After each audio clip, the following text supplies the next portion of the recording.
Aku pikir menikah dengan orang yang kucintai akan membawa kebahagiaan. Tapi ternyata yang paling menyakitkan bukan ditinggal suami, melainkan saat aku dibenci oleh orang yang seharusnya menjadi ibuku sendiri. Hari-hariku dipenuhi hinaan, caci maki, dan air mata. Sampai akhirnya waktu membuktikan siapa yang sebenarnya salah. Assalamualaikum teman-teman semua. Kembali lagi di channel ceritaku, kisah nyata, tempat di mana setiap kisah mengajarkan arti kehidupan.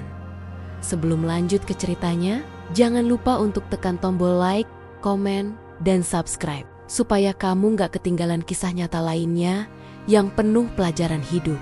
Oh iya, tulis juga di kolom komentar dari kota mana kamu menonton video ini. Dan kirimkan sholawat terbaikmu hari ini, siapa tahu dengan bersolawat dan berbagi kebaikan, hidup kita semua akan jadi lebih tenang dan penuh berkah. Namaku Rani. Hari itu seharusnya menjadi hari paling bahagia dalam hidupku. Hari ketika aku resmi menjadi istri dari pria yang kucintai, Rizky. Pernikahan kami memang sederhana. Tidak ada pesta mewah, tidak ada gaun berkilau seperti di film, tapi ada senyum dan doa yang tulus dari keluarga serta teman terdekatku. Aku percaya pernikahan bukan tentang kemewahan, melainkan tentang kesetiaan dan cinta yang tumbuh dari hati setelah akad nikah. Rizky menggenggam tanganku dan berkata lembut, "Mulai sekarang kamu hidup sama aku ya sayang, kita berjuang bareng-bareng." Kalimat itu menenangkan. Aku percaya padanya sepenuhnya, tapi ternyata perjuangan itu dimulai jauh lebih cepat dari yang kukira. Rizky belum memiliki rumah sendiri, jadi kami memutuskan tinggal sementara di rumah orang tuanya. Bagiku, tidak masalah. Aku tumbuh dalam keluarga sederhana, jadi aku pikir aku akan cepat beradaptasi. Aku bahkan senang karena bisa belajar langsung dari ibu mertua tentang bagaimana menjadi istri yang baik. Namun begitu aku melangkah masuk ke rumah itu, entah kenapa suasananya terasa berbeda. Bukan hangat, tapi dingin. Ada hawa kaku yang sulit dijelaskan. Seperti ada dinding tak kasat mata yang memisahkan aku dan keluarga Rizky. Ibunya, Bu Ratna, menatapku dari ruang tamu. Tatapan pertama itu, aku masih mengingatnya jelas. Bukan tatapan seorang ibu yang menyambut menantu, tapi tatapan penuh penilaian. Dari ujung kaki hingga kepala, seolah menimbang seberapa pantas aku menjadi bagian keluarga mereka. "Rizky, ini istrimu?" tanyanya. Datar.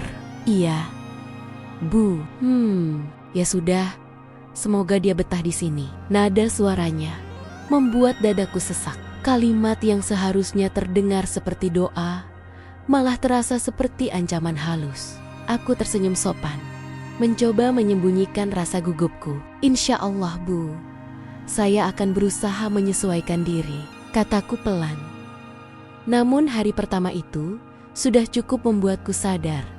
Aku tidak disambut. Ketika aku berusaha membantu di dapur, Bu Ratna malah berkata, "Sudah, gak usah ikut-ikutan, nanti malah berantakan." Padahal aku hanya ingin menunjukkan niat baik. Siang itu aku mencoba memasak, tapi lagi-lagi salah. "Kamu ini gak bisa masak, ya? Lidah orang Jawa gak sama kayak kamu dari kampung sana." Aku hanya menunduk. Rizky yang duduk di ruang tamu pura-pura tidak dengar. Entah karena malu atau takut membantah ibunya, aku tidak tahu. Yang jelas, hatiku mulai retak perlahan. Malamnya, aku duduk di tepi tempat tidur sambil menatap bayangan di jendela. Kupikir menikah itu akan selalu indah. Tapi ternyata, cinta saja tidak cukup kalau lingkungan sekitar tidak menerima kita. Aku mengingat pesan almarhum ibuku. "Nak, jangan pernah balas kebencian dengan kebencian. Kadang, diam dan sabar itu cara paling kuat untuk bertahan." Pesan itu yang membuatku masih bisa tersenyum keesokan harinya. Pagi-pagi aku bangun, membuat teh, dan menyiapkan sarapan. Kupikir, kalau aku terus berbuat baik, Bu Ratna perlahan akan luluh. Tapi ternyata tidak semudah itu. Ia hanya menatapku sekilas lalu berkata, "Tehnya terlalu manis. Kamu kira kita nggak tahu cara bikin teh?" Aku menelan ludah, menunduk, lalu menjawab, "Maaf Bu, nanti saya buat ulang." Sementara di dalam hati, aku mulai bertanya, apa salahku sampai diperlakukan seperti ini? Aku hanya ingin diterima, dianggap sebagai anak. Tapi sepertinya, baginya aku hanyalah orang luar yang merebut anaknya. Malam itu, aku menangis dalam diam. Suamiku sudah tertidur, tapi aku terjaga, menatap lenggit-langgut kamar sambil menahan isak. Aku ingin pulang ke rumah orang tuaku. Tapi aku tahu, kalau aku pergi sekarang, aku akan dicap istri yang tidak kuat. Aku harus bertahan. Mungkin suatu saat, Bu Ratna akan melihat bahwa aku tidak seburuk yang dia pikirkan. Mungkin suatu hari nanti, dia akan sadar bahwa aku benar-benar tulus mencintai anaknya. Namun entah kenapa, di lubuk hatiku yang paling dalam, aku merasa perjalanan ini baru saja dimulai. Hari-hariku di rumah mertua berjalan lambat dan berat. Setiap pagi aku berusaha ramah, membantu di dapur, mencuci piring, dan menyapu halaman. Tapi apapun yang kulakukan seolah selalu salah di mata Bu Ratna. Kalau aku bangun pagi untuk membantu masak, ia berkata, "Kamu ini gak usah pura-pura rajin deh, baru juga nikah, pasti masih sok baik." Kalau aku duduk diam di ruang tamu, ia menatap sinis. Menantu kok gak tahu diri, orang tua masih kerja di dapur, malah enak-enakan duduk. Semua serba salah. Aku mulai merasa seperti tahanan di rumah sendiri. Bahkan udara pun terasa berat setiap kali aku menginjak ruang tengah. Rizky, suamiku, seolah tidak menyadari betapa hatiku hancur perlahan. Ia masih bersikap seperti biasa, lembut padaku, tapi diam di hadapan ibunya. Suatu pagi, saat aku sedang menyapu halaman, aku mendengar Bu Ratna berbicara dengan tetangganya. Awalnya aku tidak bermaksud mendengar, tapi suara mereka cukup keras untuk tak bisa diabaikan. Menantu barunya Rizky itu dari keluarga biasa ya? Aku dengar bukan orang mampu. Iya Mbak, katanya cuma kerja di toko dulu sebelum nikah. Bu Ratna menjawab dengan nada merendahkan. Ya begitulah, anakku terlalu baik, kasihan. Dapat istri yang cuma numpang hidup. Hatiku serasa diremas. Aku berhenti menyapu, menatap ke tanah, menahan air mata yang mulai menggenang. Aku tahu, mereka sedang membicarakanku, menilai tanpa tahu siapa aku sebenarnya. Malamnya, aku mencoba bicara dengan Rizky. "Mas, aku mau cerita sedikit. Kayaknya ibu gak suka sama aku." Rizky menghela napas panjang, lalu berkata pelan, "Sayang, jangan mikir macam-macam.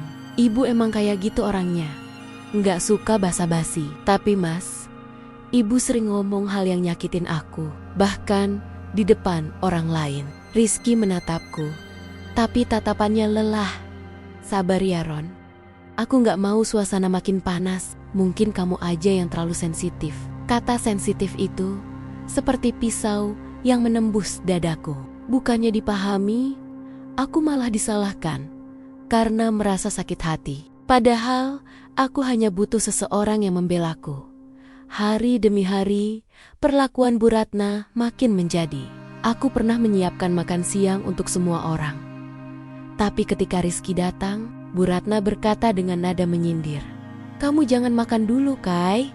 Masakan Rani belum tentu layak. Nanti sakit perut." Rizky hanya tersenyum kaku, lalu makan diam-diam tanpa komentar. Sementara aku hanya menatap piring kosong di depan, menahan perih yang tak bisa dijelaskan. Suatu sore, saat aku mencuci baju di belakang rumah, Bu Ratna datang mendekat. Tatapannya tajam, suaranya rendah tapi menusuk. "Kamu tahu Rani, sejak kamu masuk rumah ini, Rizky jadi sering ngeluh. Aku yakin kamu ini cuma bawa sial. Aku tercekat. Maaf Bu, saya nggak bermaksud apa-apa. Saya cuma ingin jadi istri yang baik. Istri baik? Kalau kamu bener-bener istri baik, kamu nggak bakal bikin anak saya kelihatan susah kayak sekarang. Aku menunduk, menahan air mata yang akhirnya jatuh juga. Setelah Bu Ratna pergi, aku terisak lama, sendirian di belakang rumah.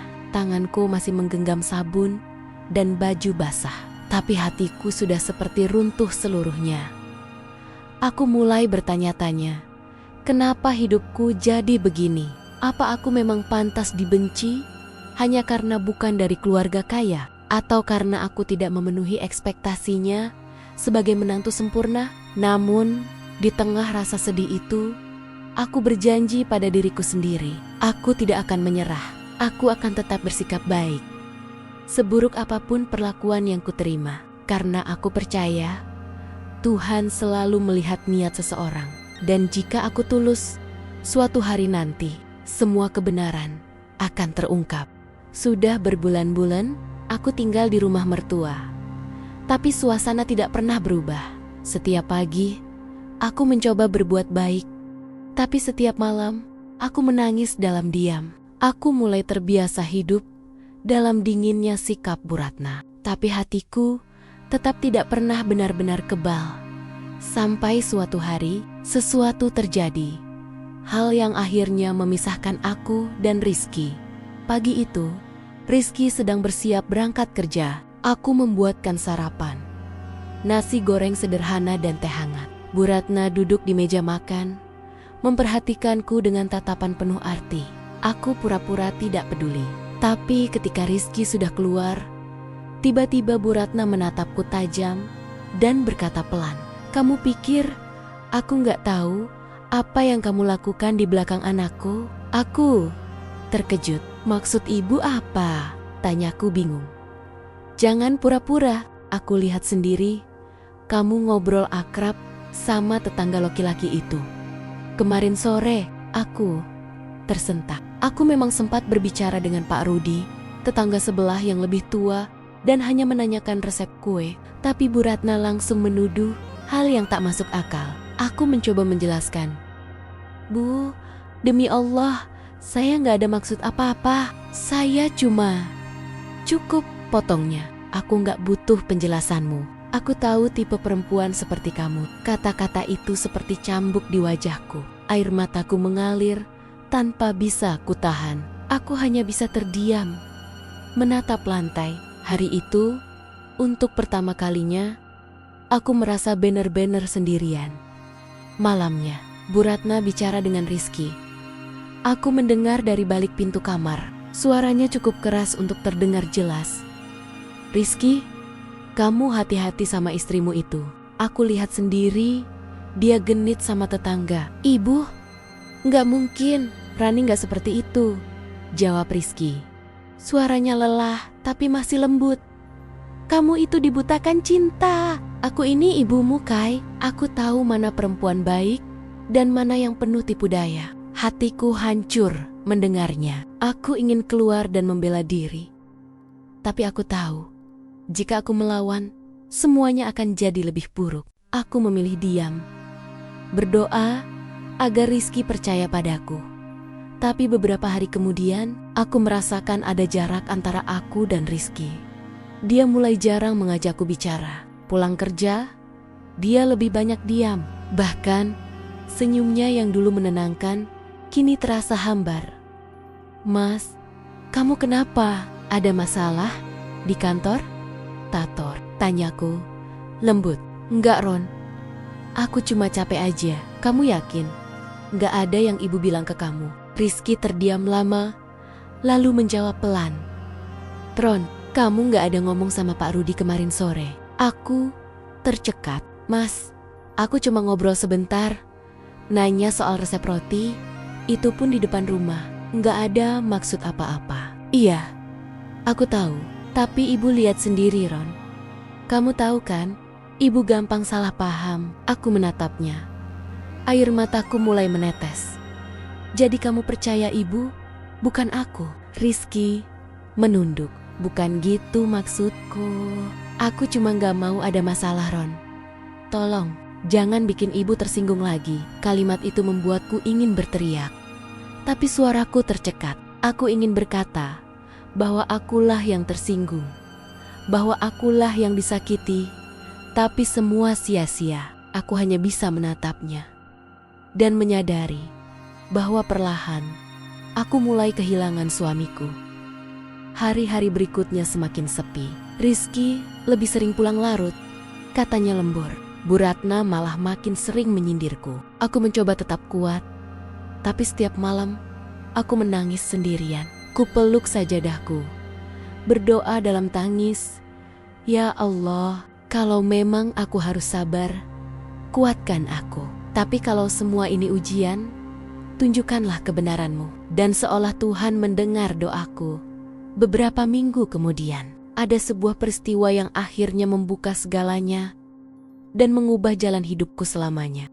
Hari-hari berikutnya berjalan seperti mimpi buruk yang tak berujung. Rizky semakin jarang bicara denganku, dan Bu Ratna makin sering menyindir dengan kata-kata yang menusuk hati. Aku mulai merasa seperti tidak punya tempat di rumah ini.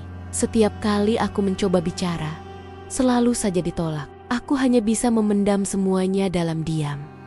Suatu pagi, ketika aku sedang menjemur pakaian di halaman belakang, datanglah Bu Yuni, tetangga sebelah yang sering lewat depan rumah.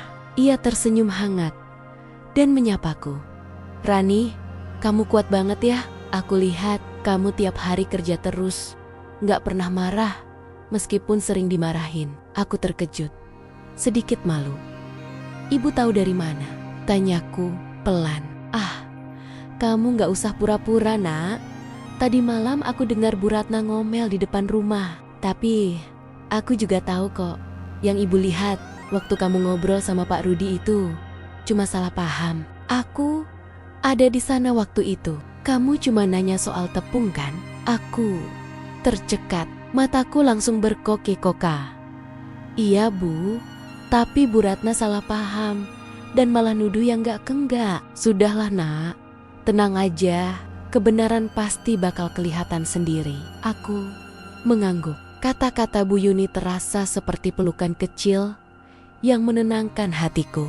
Setidaknya ada satu orang yang tahu aku tidak bersalah. Beberapa hari kemudian, sesuatu yang tak terduga terjadi. Pagi itu, Rizky berangkat kerja lebih cepat dari biasanya. Tapi sekitar 1 jam kemudian, ia pulang tergesa-gesa. Wajahnya pucat dan panik. "Mas, kenapa?" tanyaku, kaget. Motor mogok di depan rumah Bu Yuni. Aku numpang dorong ke bengkel. Tapi tadi Bu Yuni sempat cerita sesuatu. Hatiku berdebar. "Cerita apa, Mas?" "Tentang kamu. Tentang kejadian waktu kamu dituduh genit sama Pak Rudi." Aku terdiam. Napasku tercekat. Rizky melanjutkan. "Bu Yuni bilang dia ada di sana," katanya. "Kamu cuma ngobrol sebentar. Dan semuanya di depan rumah. Nggak ada yang aneh." Aku malu, Ron. Aku udah salah paham sama kamu." Air mataku langsung jatuh. Antara lega dan sedih bercampur jadi satu. "Mas, aku nggak pernah bohong. Aku cuma pengen dianggap baik." Rizky menunduk, menatap tanganku. "Maaf, ya, aku seharusnya lebih percaya sama kamu daripada kata orang lain." Saat itu, aku memeluknya erat. Tapi kebahagiaan kecil itu tidak berlangsung lama. Dari arah pintu, Bu Ratna berdiri, menatap kami dengan mata tajam. "Kamu dengerin omongan tetangga sekarang, Kai? Jadi kamu percaya sama orang luar daripada ibumu sendiri?" Rizky mencoba menjelaskan. Bu Yuni cuma ngelurusin kesalahpahaman. "Rani nggak salah, Bu. Kamu dibutakan perempuan itu. Aku tahu dia licik. Lihat aja, nanti dia bikin kamu ninggalin keluargamu sendiri." Suasana memanas. Aku mencoba menenangkan. "Bu, saya mohon jangan salah paham lagi. Saya nggak pernah niat buruk." "Kamu diam," bentak Bu Ratna, menunjuk wajahku. "Kamu pikir dengan air mata kamu bisa ngeluluhin saya?" Aku menunduk. Tanganku gemetar menahan emosi. Rizky berdiri di antara kami, mencoba menengahi, tapi Bu Ratna sudah terlalu marah. Akhirnya, sore itu, Rizky memutuskan sesuatu yang mengubah hidup kami. Bu, mulai sekarang, saya mau pindah dari rumah ini. Saya nggak mau istri saya terus disalahkan. Bu Ratna terdiam. Wajahnya memucat. Kamu tega ninggalin ibumu sendiri demi perempuan itu? Saya nggak ninggalin, Bu. Saya cuma pengen keluarga saya tenang. Ibu tetap bisa saya kunjungi setiap minggu. Suasana hening. Aku menatap Rizky. Air mataku tak berhenti mengalir. Aku tidak menyangka. Setelah sekian lama menahan, akhirnya suamiku berdiri di pihakku. Malamnya kami mulai berkemas. Aku tak membawa banyak barang. Hanya pakaian dan sedikit peralatan dapur. Bu Ratna tidak mengucap apa-apa. Hanya berdiri di ambang pintu, menatap kami dengan wajah penuh amarah. Tapi entah kenapa, di balik tatapan tajam itu, aku melihat sesuatu. Seperti bayangan rasa takut, atau mungkin penyesalan yang belum mau ia akui. Hari pertama kami meninggalkan rumah mertua, udara terasa berbeda. Angin sore yang biasanya dingin, kini terasa menenangkan. Aku dan Rizky berjalan beriringan, menuju rumah kontrakan kecil di pinggiran kota. Hanya rumah petak sederhana, dengan 2 ruangan sempit, dan dapur seadanya. Tapi buatku, rumah kecil itu terasa lebih hangat daripada istana manapun, karena untuk pertama kalinya, aku bisa bernapas tanpa rasa takut. Saat menata barang-barang, Rizky menatapku sambil tersenyum lemah. Maaf ya, Ron. Aku belum bisa kasih rumah yang layak buat kamu. Aku tersenyum, menggenggam tangannya erat. Mas, rumah itu bukan soal besar atau kecil. Selama kita hidup dengan jujur dan saling mendukung, aku bahagia. Hari-hari awal di rumah kontrakan tidak mudah. Kami harus memulai segalanya dari nol. Rizky hanya bekerja di bengkel kecil dengan penghasilan pas-pasan. Sementara aku mulai mencari cara untuk membantu ekonomi keluarga. Aku mencoba membuat kue kecil-kecilan, menjualnya ke tetangga sekitar. Awalnya hasilnya tidak seberapa. Tapi setiap kali melihat Rizky pulang dengan wajah lelah, aku tahu aku harus ikut berjuang. Setiap pagi aku bangun lebih awal. Aku menyiapkan adonan kue dengan alat seadanya. Hanya menggunakan oven tua yang kami beli bekas dari tetangga. Tanganku sering terluka karena panas, tapi aku tidak mengeluh. Aku ingin buktikan bahwa perempuan yang dulu direndahkan bisa berdiri tegak dengan tangannya sendiri. Suatu pagi, Rizky memandangku lama saat aku sedang membungkus kue. Aku bangga sama kamu, Ron. Kamu gak pernah menyerah. Aku tersenyum. Meski mata ini mulai basah. Aku cuma gak mau hidup kita terus-terusan ditentukan orang lain, Mas. Kita harus bisa berdiri di kaki sendiri. Kata-kata itu bukan sekadar semangat kosong. Aku benar-benar berjuang setiap hari. Mulai dari menawarkan kue ke warung-warung kecil, menitipkannya ke tetangga, bahkan berjalan ke pasar membawa dus di tangan. Beberapa menolak, tapi sebagian mulai tertarik. Enak kuenya, Mbak, kata mereka. Pujian kecil itu terasa seperti hadiah besar untukku. Tapi perjuangan belum berhenti. Terkadang uang belanja tidak cukup. Ada hari di mana kami hanya makan dengan nasi dan sambal. Rizky terlihat murung, tapi aku selalu mencoba tersenyum. Gak apa-apa, Mas. Yang penting kita makan bareng. Aku yakin besok pasti lebih baik. Di malam-malam sepi, aku sering teringat Bu Ratna. Bukan dengan benci, tapi dengan rasa sedih. Aku masih berharap suatu hari nanti dia mau memaafkan dan menganggapku sebagai anak. Meski aku tahu jarak di antara kami belum tentu bisa sembuh dengan cepat. Waktu berjalan, usaha kuenya mulai dikenal. Orang-orang mulai datang ke rumah, menanyakan pesanan. Rizky membantuku mengantar kue ke pelanggan. Sedikit demi sedikit, kami mulai bisa menabung. Suatu hari, Rizky berkata, Ron, tabungan kita udah cukup buat sewa toko kecil. Gimana kalau kamu buka warung kue beneran? Aku tertegun, air mataku menetes. Mas, serius? Iya. Aku pengen orang tahu kalau istri aku hebat. Kamu pantas dapat lebih dari ini. Hari itu menjadi titik balik dalam hidupku. Dari perempuan yang dulu dihina dan disalahpahami, kini aku mulai membangun mimpi. Sebuah toko kecil di pinggir jalan dengan papan bertuliskan Ronnie's Cake dari cinta. Untuk cinta, saat melihat tulisan itu terpampang, aku tak bisa menahan tangis. Semua luka, semua air mata, seolah terbayar lunas. Dan entah kenapa, di dalam hatiku, aku berbisik lirih. Terima kasih, Bu. Karena perlakuan ibu dulu, aku jadi tahu arti kekuatan yang sebenarnya. Hari-hariku kini terasa berbeda. Setiap pagi aku membuka toko kecilku, Ronnie's Cake, dengan perasaan bangga yang sulit diungkapkan. Toko itu memang sederhana, tapi penuh kenangan tentang kerja keras, air mata, dan doa-doa panjang di sepertiga malam. Setiap kue yang kubuat bukan sekadar makanan, tapi bukti bahwa perempuan bisa berdiri tegak, bahkan setelah dijatuhkan berkali-kali.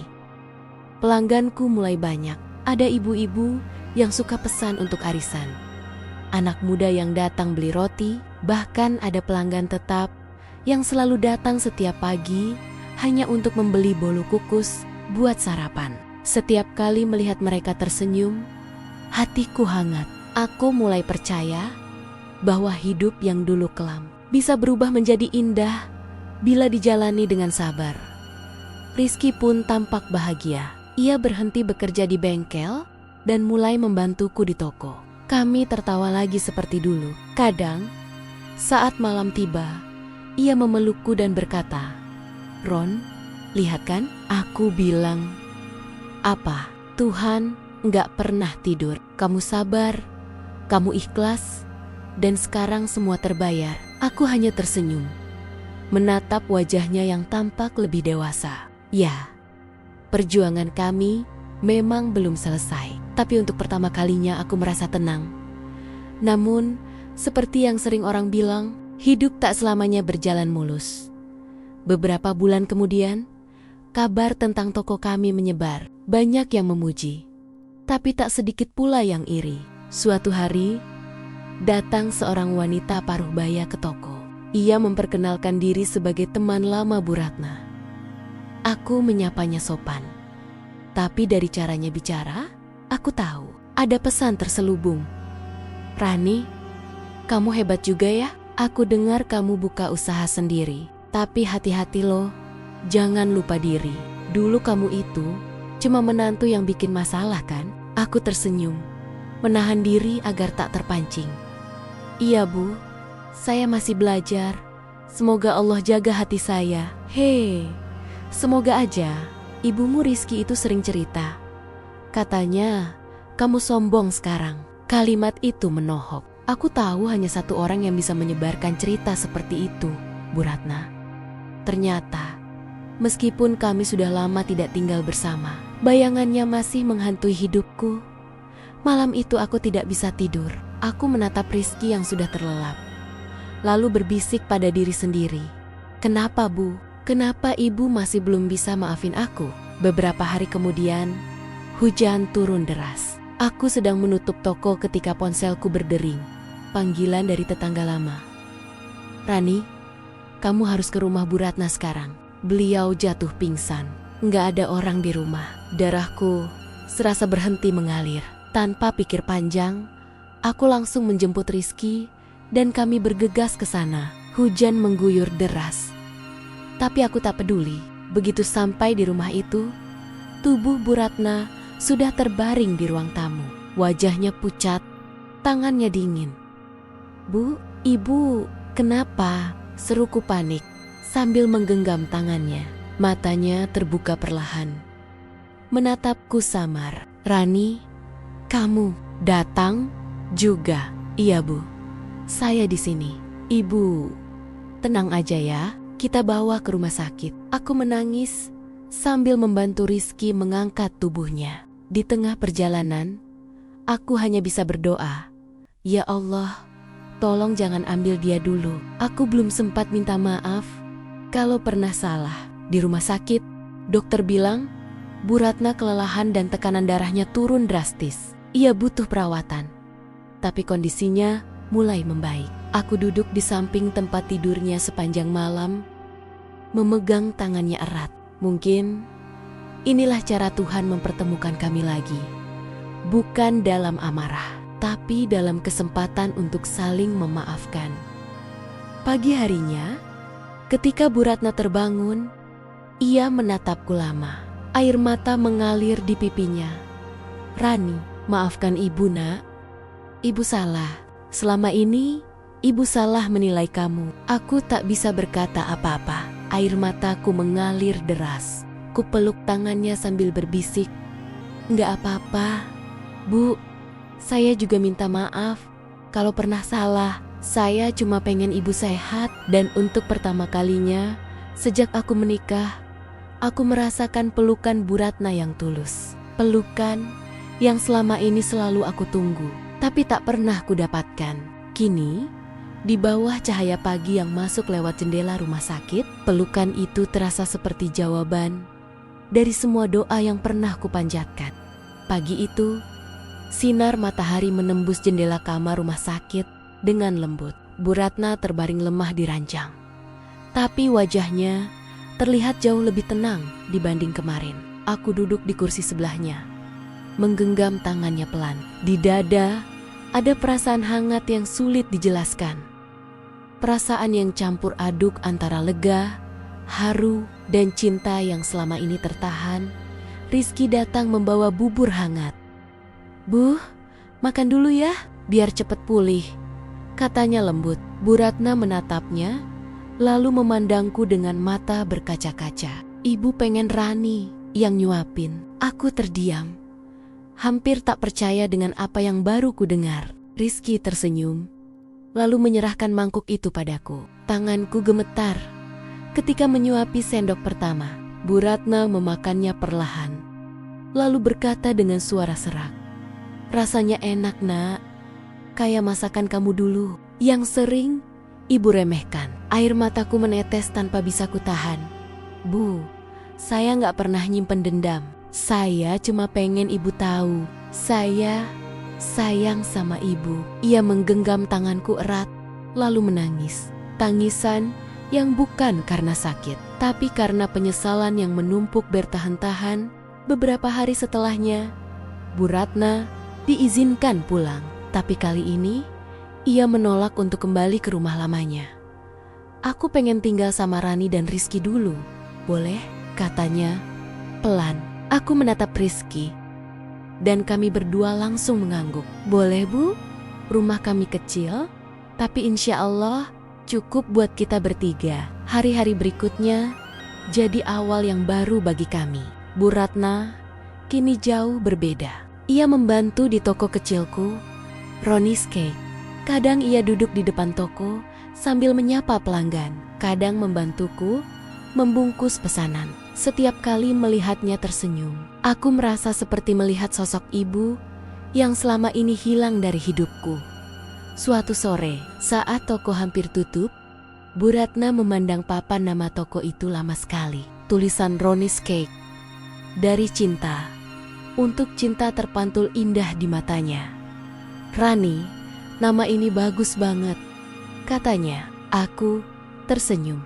"Iya, Bu, saya pilih nama itu supaya saya nggak lupa bahwa semua yang kita lakukan harus dari cinta." Bu Ratna menatapku dengan mata berkaca-kaca. "Kamu memang luar biasa, nak." Ibu malu sama diri sendiri. Selama ini, ibu buta karena ego. Ia berhenti sejenak, lalu memegang kedua tanganku erat. "Rani, maukah kamu anggap aku sebagai ibumu sungguhan?" Air mataku langsung tumpah. "Bu, saya udah lama anggap ibu begitu. Dari dulu, meski ibu gak pernah sayang sama saya. Kami berpelukan lama, pelukan yang hangat, tulus, dan penuh air mata. Pelukan yang akhirnya menghapus semua luka masa lalu. Sejak hari itu, hubungan kami benar-benar berubah."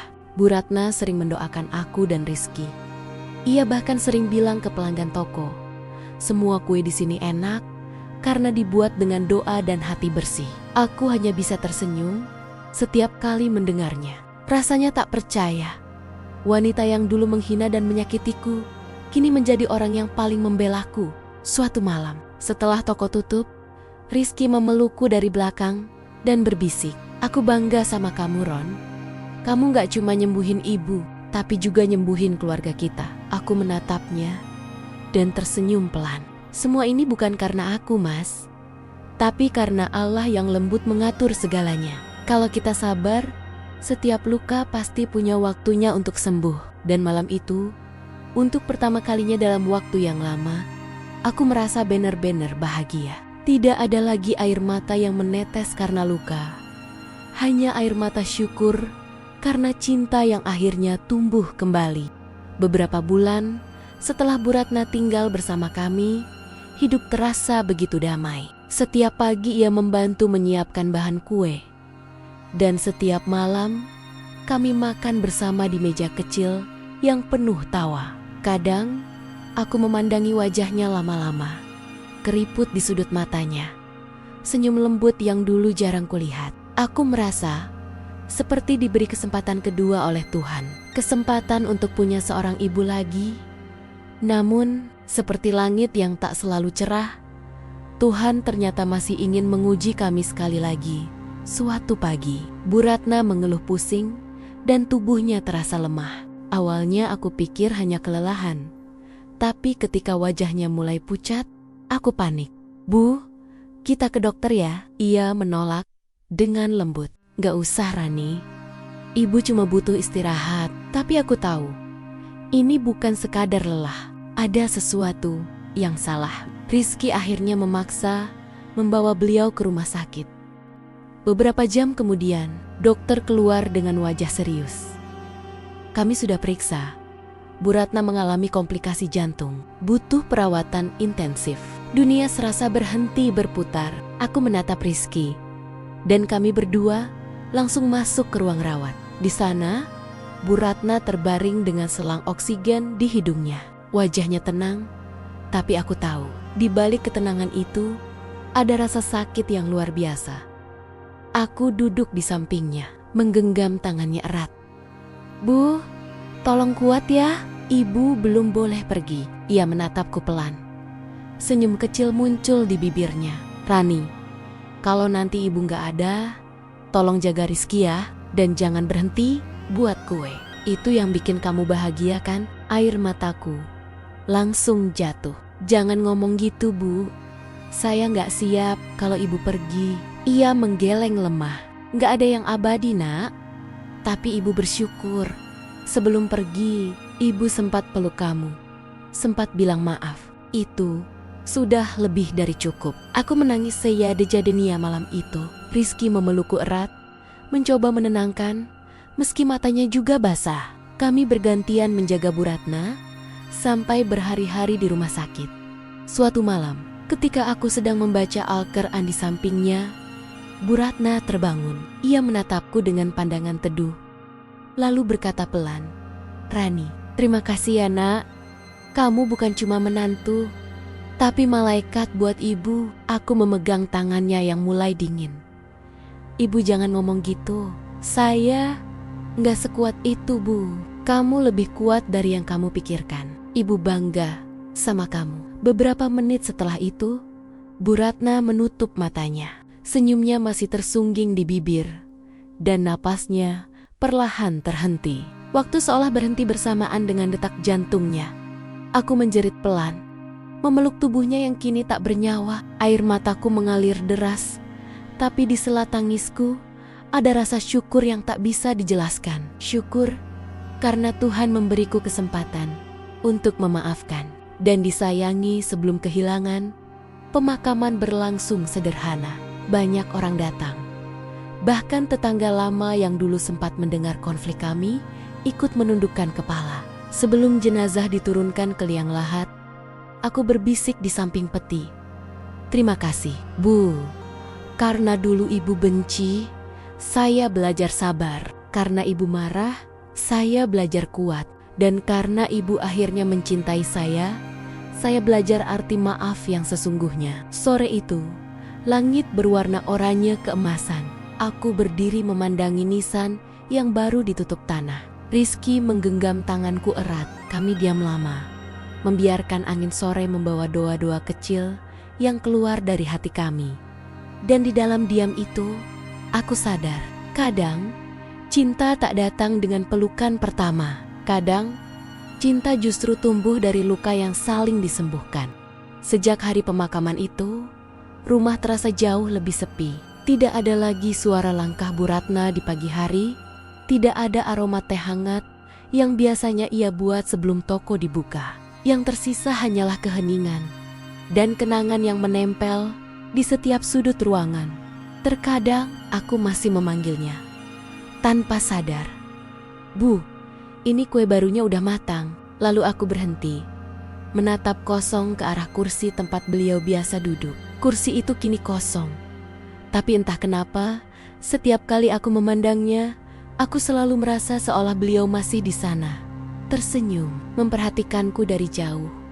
Hari-hari berlalu dengan lambat. Aku berusaha kembali bekerja, membuka toko seperti biasa. Pelanggan datang silih berganti, dan sebagian besar tahu bahwa Bu Ratna telah pergi. Mereka selalu bilang hal yang sama, turut berduka ya, Mbak Rani. Ibu kamu orang baik. Setiap kali mendengar itu, hatiku bergetar. Dulu, orang mengenal Bu Ratna sebagai sosok keras kepala dan galak. Tapi di akhir hidupnya, semua orang justru mengenang kelembutannya. Dan aku tahu, itulah keajaiban dari sebuah maaf, mengubah pandangan dunia terhadap seseorang. Suatu malam, aku sedang duduk di toko setelah semua pembeli pulang. Rizky sedang mencatat pesanan, sementara aku menatap papan toko yang kini tampak sedikit pudar. Di bawah tulisan Ronnie's Cake, aku menempelkan kertas kecil bertuliskan, didedikasikan untuk almarhumah Ibu Ratna. Cinta yang mengajarkan arti sabar. Rizky melihat tulisan itu dan tersenyum lembut. Aku yakin ibu lihat dari sana, Ron, dan aku yakin beliau bangga banget sama kamu. Aku menatapnya dengan mata berkaca-kaca. Mas, kamu tahu nggak? Kadang aku masih bisa ngerasa ibu di sekitar kita. Kayak ada angin lembut yang lewat setiap kali aku doa. Rizky mengangguk pelan. Doa nggak pernah sia-sia, Ron. Mungkin itu caranya ibu bilang kalau beliau bahagia di sana. Malam itu, aku membuka Al-Quran dan membaca surat Yasin. Suasana hening, hanya terdengar suara lembut dari bibirku dan detak jam di dinding. Air mataku menetes di setiap ayat. Bukan karena sedih, tapi karena rindu yang tak bisa diungkapkan. Aku merasa damai, seolah seluruh luka masa lalu perlahan disembuhkan oleh waktu dan doa. Hari demi hari, kehidupan kami mulai stabil lagi. Toko kue semakin ramai. Bahkan, aku mulai mendapat pesanan dari luar kota. Beberapa kali aku juga menerima undangan untuk mengisi acara kewirausahaan perempuan. Siapa sangka, dari rumah kecil dan oven tua, kini aku bisa berbagi kisah inspiratif untuk banyak orang. Setiap kali bercerita di depan peserta, aku selalu menutup dengan kalimat yang sama. Kalau kalian pernah disakiti, jangan balas dengan benci. Balaslah dengan bukti bahwa kalian bisa menjadi lebih baik tanpa dendam. Karena kadang, doa orang yang dulu menyakiti kita justru yang akan membuka jalan menuju bahagia. Setelah acara itu, beberapa peserta menghampiriku sambil menangis dan memelukku. Mereka bilang, kisahku membuat mereka kuat lagi. Dan di saat itu, aku sadar, mungkin inilah alasan kenapa aku harus melewati semua itu. Agar aku bisa jadi cahaya kecil untuk orang lain yang sedang berjuang. Suatu sore, saat matahari mulai tenggelam, aku berdiri di depan toko, menatap langit jingga. Kupanjatkan doa pelan, Ya Allah, sampaikan rinduku untuk Ibu Ratna. Katakan padanya bahwa aku sudah bahagia. Bahagia karena pernah mengenalnya. Dan bahagia karena sempat disayanginya di akhir hidupnya. Angin sore berhembus lembut, membawa aroma bunga melati dari halaman. Dan entah kenapa, Aku merasa seolah seseorang di langit sana sedang tersenyum, mendoakan dari tempat yang lebih tinggi, tempat di mana cinta dan maaf akhirnya tak lagi terpisahkan. Waktu berlalu begitu cepat. Sudah 5 tahun sejak kepergian Bu Ratna, kini hidupku jauh lebih tenang. Bukan karena semuanya sempurna, tapi karena aku belajar menerima bahwa luka dan bahagia adalah bagian dari perjalanan yang sama.